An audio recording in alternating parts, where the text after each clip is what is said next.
যশোরে বিপুল পরিমাণ হীরা ও বৈদেশিক মুদ্রাসহ সুজাউদ্দিন নামে এক ভারতীয় নাগরিককে আটক করেছে বিজিবি। উদ্ধারকৃত মালামালের বাজার মূল্য প্রায় ৬,৬২,৬৫,০০০ টাকা। সকালে যশোর সদর উপজেলার নতুনহাট বাজার সংলগ্ন এলাকা থেকে তাকে আটক করা হয়। বিকেলে সংবাদ সম্মেলন করে এ তথ্য নিশ্চিত করেন ৪৯ বিজিবির অধিনায়ক লেফটেন্যান্ট কর্নেল গোলাম মোহাম্মদ সাইফুল আলম খান। তিনি জানান, গোপন সংবাদের ভিত্তিতে উপজেলা যশোর বেনাপোল মহাসড়কের নতুনহাট বাজারে তল্লাশি পরিচালনা করেন। এ সময় বেনাপোলগামী একটি বাসে তল্লাশি চালিয়ে সুজাউদ্দিনকে আটক করা হয়।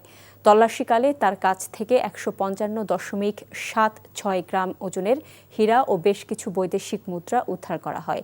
আটককৃত সুজাউদ্দিন ভারতের তামিলনাড়ু রাজ্যের আবু বক্করের ছেলে। তিনি এই হীরা ঢাকা থেকে সংগ্রহ করে বেনাপোল সীমান্ত দিয়ে ভারতের কলকাতায় পাচারের উদ্দেশ্যে নিয়ে যাচ্ছিলেন।